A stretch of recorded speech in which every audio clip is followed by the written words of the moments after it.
Halo sahabat-sahabat keluarga Pandu, selamat bertemu kembali dalam program Setetes Embun Bagi Jiwa. Renungan kita hari ini diambil dari Keluaran 5 ayat 19-24 menurut terjemahan baru edisi kedua dari Lembaga Alkitab Indonesia. Namun sebelum mendengarkan renungan ini, mari kita berdoa. Tuntunlah kami ya Tuhan saat kami membaca firman-Mu. Biarlah Roh-Mu yang kudus memberi kami pengertian agar kami tidak salah dalam memahami dan juga melakukan firman-Mu. Terpujilah Engkau ya firman yang hidup. Amin. Keluaran 5 ayat 19-24. Mandor-mandor Israel menyadari betapa sulitnya keadaan mereka karena dikatakan kepada mereka, kamu tidak boleh mengurangi jumlah batu bata yang ditetapkan kepadamu untuk tiap hari. Waktu mereka meninggalkan Fir'aun, mereka berjumpa dengan Musa dan Harun yang sedang menantikan mereka.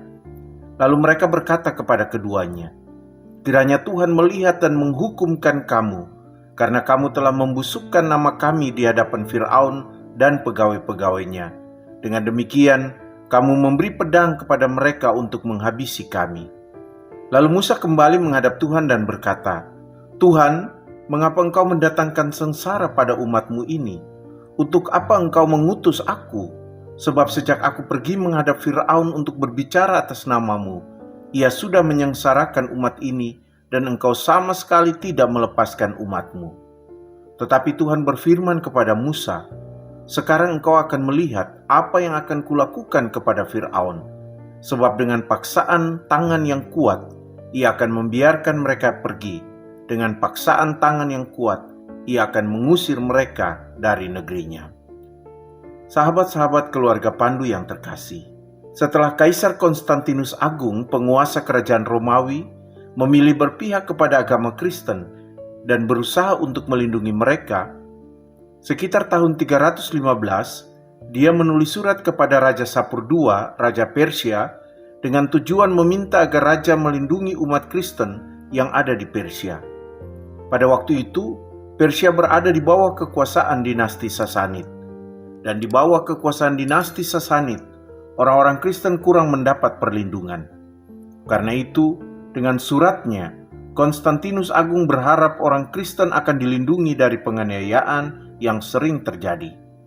Namun, surat Kaisar Konstantinus Agung justru dipahami sebagai penegasan bahwa orang-orang Kristen Persia memiliki hubungan erat dengan pemerintah Roma.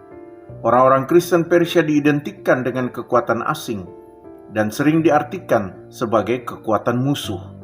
Akhirnya, maksud baik Kaisar Konstantinus Agung malah menjadi salah satu penyebab persekusi yang dialami orang-orang Kristen di Persia. Cerita tentang Kaisar Konstantinus Agung ini senada dengan kisah Musa, Harun, dan orang-orang Israel yang berada di pembuangan. Maksud baik dari Musa dan Harun ketika disuruh Tuhan untuk menghadap Fir'aun, memohon kebebasan bagi orang Israel, ternyata berdampak tidak baik bagi orang Israel.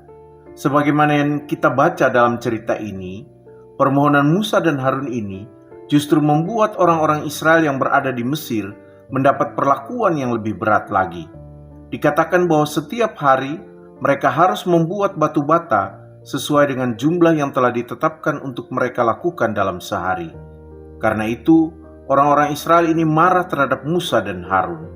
Mereka mengatakan bahwa Musa dan Harun telah membuat nama mereka buruk, atau seperti dalam bacaan ini dikatakan telah membusukkan nama mereka di hadapan Fir'aun dan pegawai-pegawainya. Jadi menurut orang Israel, beban yang semakin berat yang harus mereka tanggung ini adalah ulah Musa dan Harun. Karena itu mereka berharap Tuhan akan menghukum Musa dan Harun atas apa yang telah mereka lakukan kepada Israel. Padahal mereka sebenarnya tidak tahu apa yang sesungguhnya dibicarakan oleh Musa dan Harun dengan Fir'aun. Kita dapat mengatakan bahwa mereka sebenarnya sedang berprasangka buruk tentang Musa dan Harun. Melihat dan mendengar reaksi orang Israel terhadap mereka, Musa kembali kepada Tuhan dan menyampaikan protesnya kepada Tuhan. Musa mempertanyakan maksud Tuhan mengutus dia dan Harun kepada Fir'aun. Bagi Musa, dengan menyuruh Musa dan Harun menghadap Fir'aun untuk berbicara tentang pembebasan Israel, Tuhan malah telah semakin menyengsarakan umatnya. Musa juga tidak melihat upaya Tuhan untuk membebaskan umatnya. Namun sama seperti Israel, Musa juga sedang berprasangka buruk terhadap Tuhan. Musa tidak memahami atau juga tidak tahu apa yang sebenarnya menjadi maksud dan rencana Tuhan. Prasangka buruk ini muncul ketika Musa melihat apa yang terjadi tidak sesuai dengan yang dipikirkannya atau yang diharapkannya. Jadi dalam bacaan kita hari ini, baik orang Israel maupun Musa, keduanya tidak berusaha untuk menguji kebenaran apa yang ada dalam pikiran mereka. Orang Israel tidak mau bertanya kepada Musa dan Harun, apakah yang mereka lakukan itu sama seperti yang dipikirkan orang Israel ataukah tidak. Orang Israel tidak mau bertanya, apakah memang benar Musa dan Harun membusukkan nama mereka di hadapan Fir'aun dan pegawai-pegawainya ataukah tidak. Musa juga tidak ingin bertanya kepada Tuhan, apakah memang yang Tuhan lakukan itu bertujuan hanya untuk menyengsarakan umat Israel ataukah tidak. Dari sini kita belajar bahwa selama kita hanya bermain dengan pikiran kita sendiri atau menggunakan pikiran kita sendiri untuk menilai tindakan orang lain, maka kita akan terus menghakimi orang lain atau menilai buruk orang lain, karena apa yang kita lihat dari apa yang dilakukan orang lain itu tidak sesuai dengan apa yang kita pikirkan atau apa yang kita harapkan. Akhir-akhir ini, dalam kehidupan berbangsa dan bernegara, kita juga sedang diperhadapkan dengan isu-isu atau masalah-masalah yang lebih banyak menunjukkan bagaimana orang akan bermain dengan pikiran-pikiran mereka sendiri tanpa pernah bisa membuktikan dengan sungguh-sungguh sesuai dengan kriteria pembuktian yang benar bahwa apakah yang mereka katakan itu benar atau salah. Banyak orang merasa bahwa pikiran mereka lah yang paling benar dalam menanggapi masalah-masalah yang ada yang terjadi di bangsa ini. Media-media elektronik maupun media-media sosial juga memberitakan pikiran-pikiran orang-orang tersebut yang seakan-akan memunculkan kesan bahwa pemikiran mereka atau apa yang mereka katakan itu adalah benar. Padahal kita tahu betul bahwa sebuah kebenaran harus benar-benar teruji. Meskipun dia seorang pakar atau dia seorang ahli, tetapi apapun yang dia katakan atau pendapat yang dikemukakannya harus betul-betul teruji, disertai dengan fakta-fakta yang mendukung kebenaran pendapatnya. Untuk itu, firman ini sebenarnya mengingatkan kita betapa pentingnya mengatasi prasangka-prasangka dan pikiran-pikiran negatif di dalam kehidupan kita yang pada akhirnya merusak relasi kita satu dengan yang lain. Ingatlah bahwa prasangka dapat membuat kita merusak keadilan. Mengatasi prasangka, terutama ketika kita berusaha untuk membenarkan pikiran atau tindakan kita sendiri, membutuhkan kedewasaan spiritual, kerendahan hati, dan komitmen terhadap kebenaran dan keadilan. Langkah pertama untuk mengatasi prasangka adalah dengan jujur memeriksa diri kita sendiri. Ingatlah perkataan pemazmur dalam Mazmur 139 ayat 23 dan 24. Selidikilah aku ya Allah, dan selamilah hatiku, ujilah aku, dan ketahuilah pikiran-pikiranku. Lihatlah apakah jalanku serong, dan tuntunlah aku di jalan yang kekal. Langkah selanjutnya adalah berdoalah. Doa memungkinkan kita untuk meminta kejelasan dan kebijaksanaan dari Tuhan, dan itu membantu kita melihat di mana letak prasangka-prasangka kita. Sebagai manusia, secara alamiah, kita cenderung membenarkan perilaku yang sesuai dengan bias atau pandangan kita.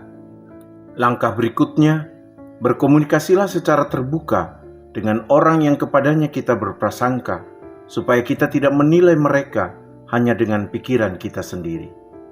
Sahabat-sahabat keluarga Pandu yang terkasih, untuk itu betapa pentingnya memahami setiap pikiran dan tindakan kita, dan jangan membenarkan tindakan yang salah hanya karena tindakan tersebut sesuai dengan prasangka pribadi kita. Bertumbuhlah dalam pengakuan akan ketidaksempurnaan kita dan bersandarlah pada kasih karunia Tuhan. Ingatlah firman Tuhan dalam Amsal 3 ayat 5. Percayalah kepada Tuhan dengan segenap hatimu dan janganlah bersandar pada pengertianmu sendiri. Milikilah empati, karena empati membuka hati kita untuk memahami orang lain tanpa perlu membenarkan tindakan mereka melalui prasangka kita sendiri. Bergaullah juga dengan orang lain yang dapat menguji cara pandang kita dan dapat membantu kita melihat melampaui prasangka kita. Hal ini sangat membantu ketika kita mungkin tergoda untuk membenarkan kesalahan karena sesuai dengan sudut pandang kita. Berjalan dalam kerendahan hati, kebenaran dan keadilan mencegah kita untuk membiarkan prasangka membentuk penilaian kita. Ingat, mengatasi prasangka kita sendiri, terutama pada saat-saat ketika kita tergoda untuk membenarkan pikiran dan tindakan kita, adalah sebuah perjalanan pertumbuhan spiritual. Hal ini membutuhkan kesadaran diri, ketergantungan pada kebijaksanaan Tuhan, dan komitmen terhadap keadilan dan kasih sayang kepada Tuhan dan sesama. Mari kita berdoa. Ya Tuhan, tolonglah kami dalam mengatasi prasangka dalam diri kami, terutama yang melukai sesama kami. Ajarkan kami untuk memiliki kerendahan hati dan selalu berusaha menabur cinta kasih dan menegakkan keadilan serta kebenaran. Terpujilah nama-Mu ya Bapa, Putra dan Roh Kudus. Amin. Teruslah membangun iman dan mengelola hidup bersama. Tuhan Yesus memberkati kita.